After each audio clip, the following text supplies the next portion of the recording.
You guys have met Pierre before? Who has seen him before? How do you like his new haircut? At least we are a couple of shit happen.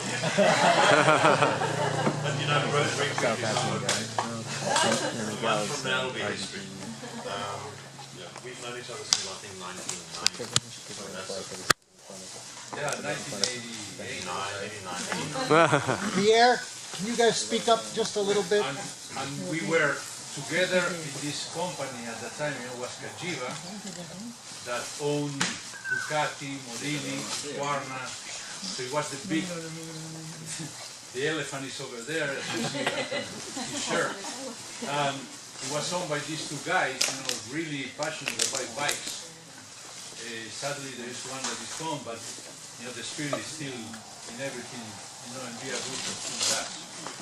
And we were able to be in a moment in the motorcycle industry in Italy, which I don't think we're going to see for the next maybe 15, 20 years.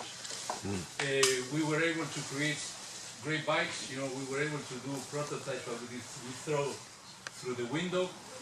But most of all, we have a lot of fun doing what we like, be around bikes and be around great people and meeting like yourself. We are all passionate about what we do. In our case, we are kind of, because we made from our passion our job, so there is no limit, to what we work, when we stop working or not. So in a sense, we never stop. And it's been a lot more interesting and crazier than you can ever think. But yeah, we'll tell you all about that. But I mean, we were chatting about this bike the other night, and I think a lot of people don't know is that one of the crazy things that happened in big companies is I was actually ordered and asked by the CEO Minoli after some very exquisite planning 3 months before the Cologne show, the Munich show. They had nothing. So they said, what can you do in 3 months? And I said, well, thought about it for a bit, and I said, if we eliminate the whole Ducati and we go to England and do it, I can get it done. But if I do it with these guys, forget about it. And this is typical of big companies. So I would take off on a. We didn't have CAD, we didn't have email. This was done faxes on the back of a piece of paper. So the fax would go to Holland, and the frame was made there. Then I'd fly on Friday night. 5 o'clock I'd fly to Luton in England, work the whole weekend and fly back Sunday night to be in time for midnight to go home and act like nothing was happening. So that went on for 3 months, and then just crazy stuff happened along the way. But the bike was meant to just be a show bike, and then we showed it in Munich, and they said, oh, we like it, then we have to make it. So the hard stuff happened. And then the trouble started. But anyway, so that's why it's a bit higher than it should have been, and a little bit more uncomfortable, and it's got less fuel than it should have had. But at least it got built. I mean, something like this could not have happened in Japan or anywhere else. I mean, it is completely lunatic. It's a bit of lunacy. But it's here now. And that's the great part about Italy. That's what makes the Italian motorcycles different from everything else. I mean, there is things that makes happen. sense. Exactly. I mean, who'd do this? It's stupid. Yeah, most of the time the reaction you get when you do these or other types of bikes, usually the first reaction of everybody is, well, what is that? What are you thinking about? Are you crazy? I mean, we go back to the Monster. I mean, people are like, hang on, what are you talking about? The Monster's 20 years.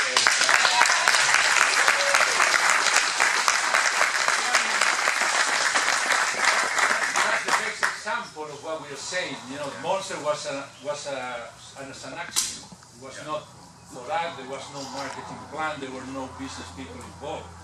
Thanks. It was just a couple of guys getting together and said, this is the bike I would like to ride tomorrow.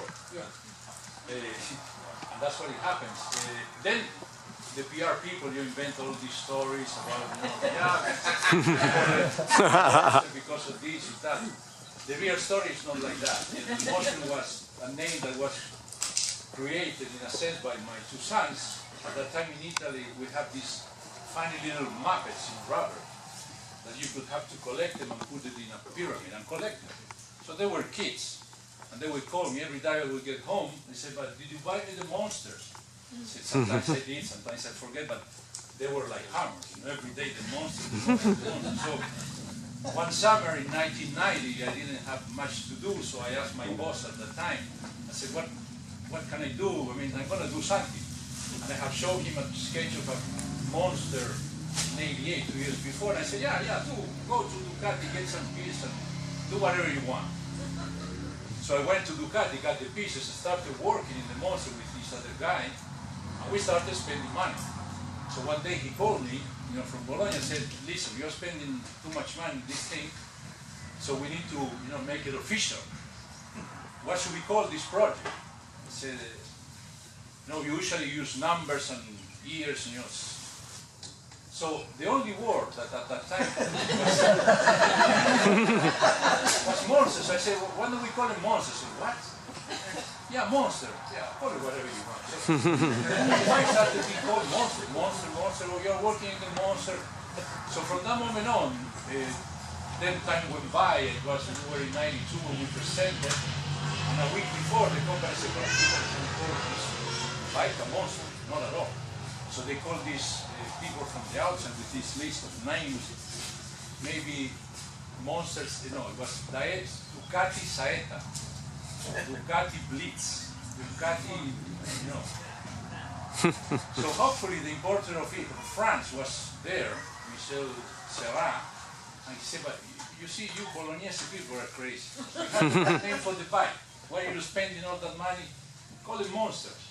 Even so, we went to Cologne in '92, and the bike was presented as M900. It was not even a monster. We have to remove the little wall. But then, when they came back from the Cologne, most of the people go, that's the monster. Why didn't you call it monster? So that's a name that's stuck, and it's been there forever. So let's clear the record.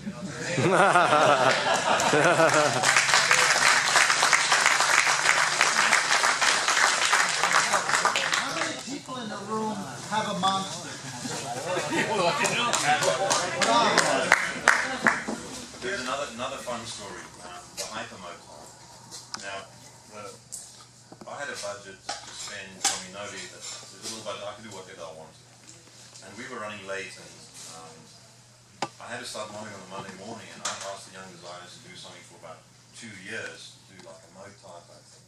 And they hadn't done anything, so I went in one Saturday morning on a hacksaw, so I took the multi-strut, like hack off the rear subframe, and made some stuff in foam core, like cardboard. So I spent 2 days making the cardboard. Because we had a budget, we had to spend the money, otherwise I'd lose it, about that. So I did the thing, and it was very immediate and very quick. So we built the bike. 3 months later, we had the prototype, and engineer Dominicali at the time, he came to the meeting, and knowing him, I was prepared. So he said, why is it air-cooled? And I'd hidden the radiator behind the curtains. So I gave him the radiator, said, fit it on the bike, please. Of course, there is no space to fit it, so he was very taken aback. But the people liked the bike, and then they thought over whether they were going to make it for like a year, more than a year. Didn't want to make it, it's not a Ducati. Ducati don't make these sort of bikes, and blah, blah, blah. And it wasn't decided till 4 days before the show to make the bike. If anybody was ever at the show, was stuck in a corner somewhere, and they didn't look at the one the company had done. They actually looked at the hypermotor, and it was like the monster. It was unexpected, but it was a Ducati in the sense that it was cool, it was red, it was fun, it had a nice motor, and then they were forced to build it out. So that's always the nice things about the job is sometimes you can go home and you go, okay, well, as an Italian, say.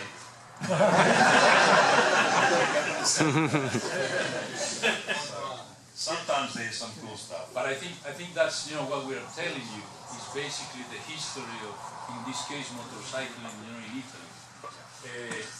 It's a continuous creating stuff, and as I said before, in our 26 years there, we have thrown through the window a lot of projects that some cases it was the wrong time, or maybe we didn't push it enough. But in my experience, I've been pushing every day, ideas that sometimes don't make sense at the moment, but then in the long run, it was the right thing to do. The cases of the Ipermontaro, I remember it was Milan 2008. And everybody was saying, what the Ducati again? So that's what makes the Italian bikes exciting. You see something that leaves you with, what was that? So no other manufacturer can do it. No other culture can do it. Yes, I think it's a cultural thing. If you guys read Cycle World, Kevin Cameron's has written an article about culture in engineering, from an engineering point of view. And I mean, sometimes on the Italian bikes, there's things that they're just really cool. They make no sense at all. The Germans couldn't or wouldn't do them at all. And I worked for Miguel at Woodsy, and we did these 3 show bikes, the V12, 3 show bikes. And when one of the young designers went to work with me and told us, well, how long did that take you? And we worked on it, and he explained it to them. And they said, no way. They just flat didn't believe that we'd done the bike in that time with so few people. Because in Germany it would take a year and a half, 2 years with 400 people to get the same result. These were 3 months, Yeah, 3 months, 3 bikes on the show, and we killed them.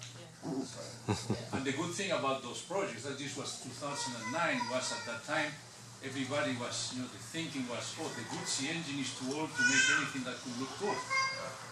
And we proved once again, that this is the coolest engine, Italians maybe they ever did. Well, the thing was, I like the engine. I thought, well, you guys don't know it, really. You don't know nothing.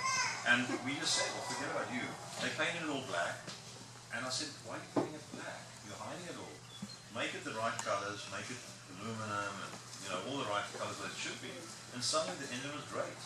And the engine was too big. I mean, I remember the first time I saw the engine on the bench after having worked on the Ducati engine. I thought, oh man, I've seen tractors with like smaller engines than that. What are we going to do with this? But the cool thing was the engine became the bike. So you have this wonderful engine and little bodywork. And that's what's good about the Monster. And in a way about the Ipermontaro. It's all engine mechanical stuff and no plastic, no other stuff on it. It's just, if you take all the bits off that you don't need it for it to work, then it's just essential. And the Guzzis were the same in the same way. And they worked. I tell you a little story, fast.